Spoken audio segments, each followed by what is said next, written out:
Aujourd'hui, on va parler d'un gros morceau de l'univers. D'une catégorie d'astres qui le remplit. Les étoiles.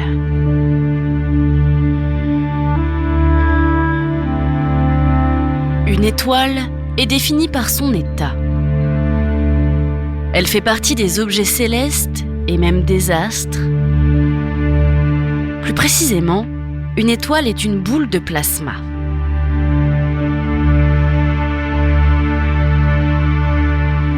Le plasma est un état de matière. Nous avons l'état solide, l'état liquide, l'état gazeux, mais aussi l'état plasma.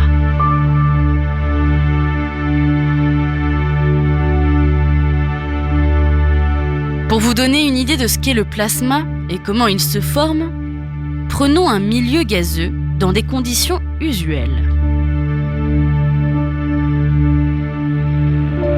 Ce milieu gazeux ne conduit pas l'électricité car il ne contient quasiment aucune particule chargée libre, ce qu'on appelle les électrons ou les ions.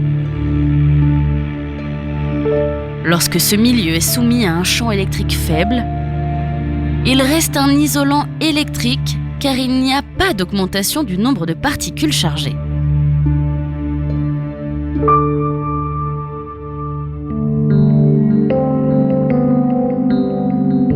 Mais si le gaz est soumis à un fort champ électrique, créé par une pression atmosphérique puissante, des électrons libres et des ions positifs peuvent apparaître en quantité significative, de telle sorte que le gaz devienne conducteur.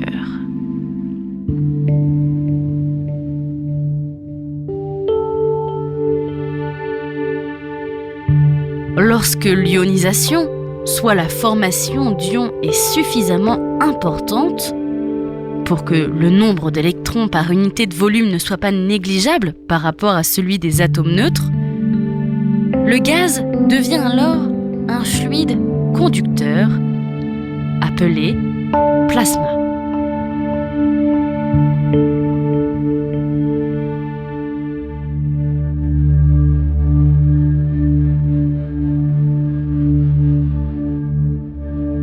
Par son apparence, on pourrait croire du feu. Mais en réalité, son état et sa matière diffèrent. D'ailleurs, des flammes de haute température que l'on connaît pour leur couleur bleue sont des plasmas.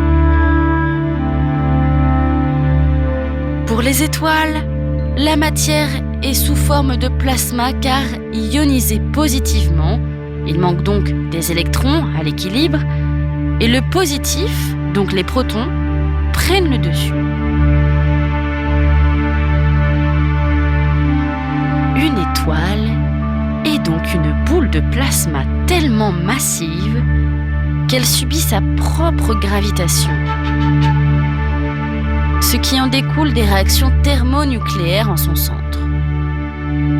Des réactions qui s'amorcent dans le cœur de l'étoile, qui produit par conséquent de la chaleur et de la lumière. Voilà ce que c'est une étoile.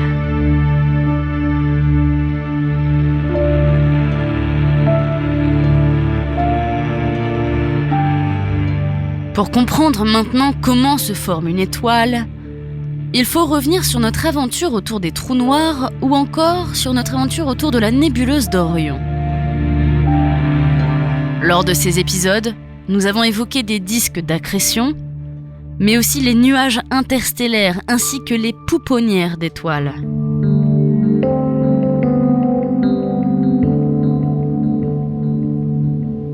Un disque d'accrétion est un disque de poussière et de gaz formé autour d'un trou noir supermassif qui est en général le cœur d'une galaxie.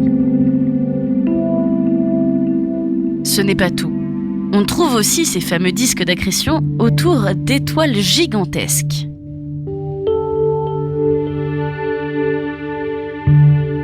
Dans ces disques d'accrétion, dans les nuages interstellaires ou tout simplement dans les amas stellaires que l'on retrouve dans les nébuleuses, des molécules de gaz et de poussière vont se rassembler pour former ce qu'on appelle des nuages moléculaires géants.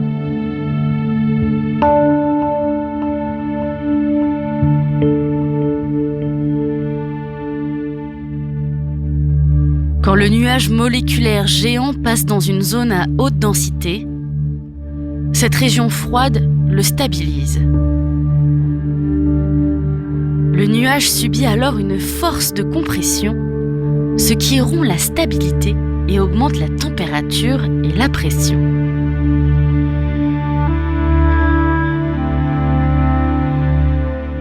Cette action cause l'effondrement gravitationnel.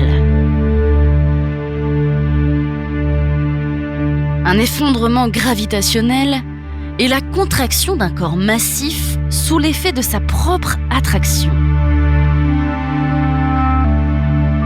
Il se produit lorsque toutes les forces de pression ne peuvent plus compenser cette attraction et maintenir un équilibre. L'astre s'effondre sur lui-même.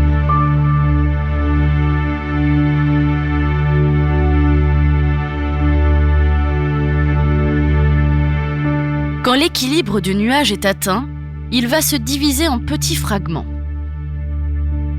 À un moment donné, le processus de fragmentation s'arrête, mais la contraction des blocs continue. C'est à ce moment que le gaz prend une couleur opaque. L'énergie gravitationnelle se transforme en énergie thermique, ce qui va finalement stabiliser la taille du nuage.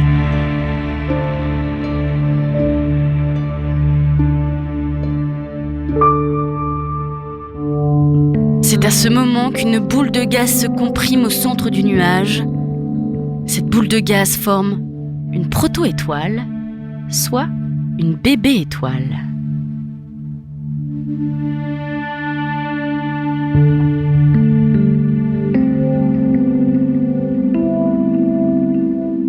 La phase protostellaire, ou la proto-étoile, est un stade précoce dans le processus de formation d'une étoile.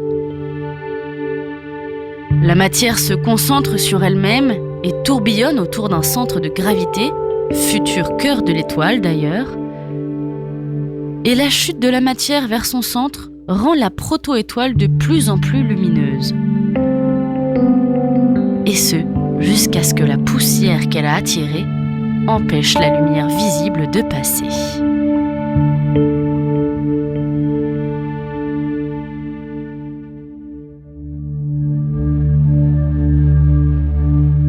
Lorsque cette fameuse poussière, attirée par le centre de l'étoile, empêche la lumière visible de passer, on passe alors à l'étape et à la formation d'un globule obscur.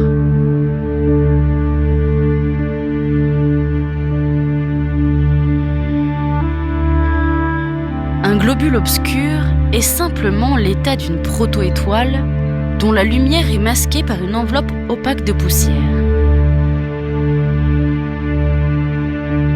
Une étape simple qui n'a pas besoin d'être plus expliquée.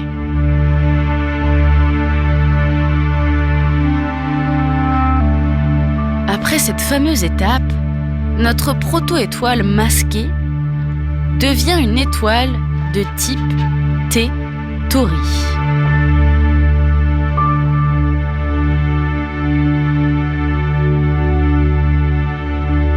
Une étoile qui a donc une température de surface similaire à une étoile principale, qui en a aussi la même masse,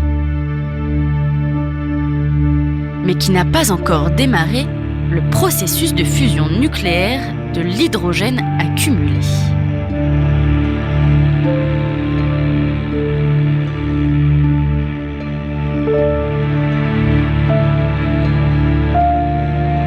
Ces jeunes étoiles de type T Tauri ont un rayon beaucoup plus lumineux que leurs consoeurs bien installées, car leur rayon est beaucoup plus grand.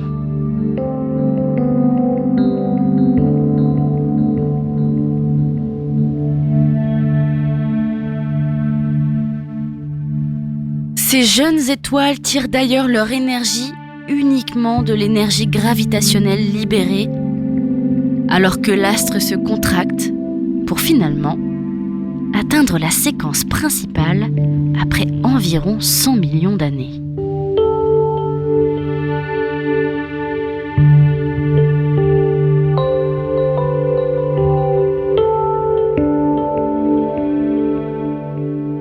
Avant la formation de cette séquence principale, on peut toujours apercevoir un disque d'accrétion autour de l'étoile de type T-Tauri.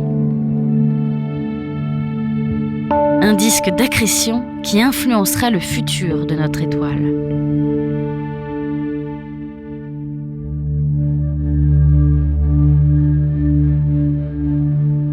En effet, plusieurs types d'étoiles existent.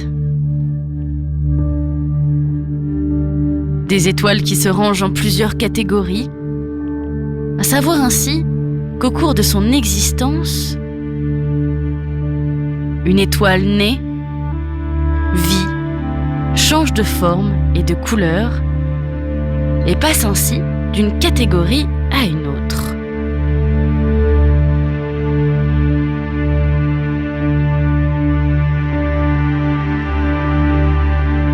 Jusqu'à se transformer, s'effondrer ou mourir.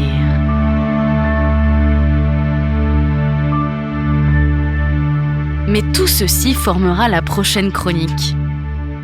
On s'arrête donc à la formation d'étoiles pour aujourd'hui et on se penchera sur les grandes familles d'étoiles, mais aussi à la seconde vie des étoiles dans les prochaines chroniques à venir.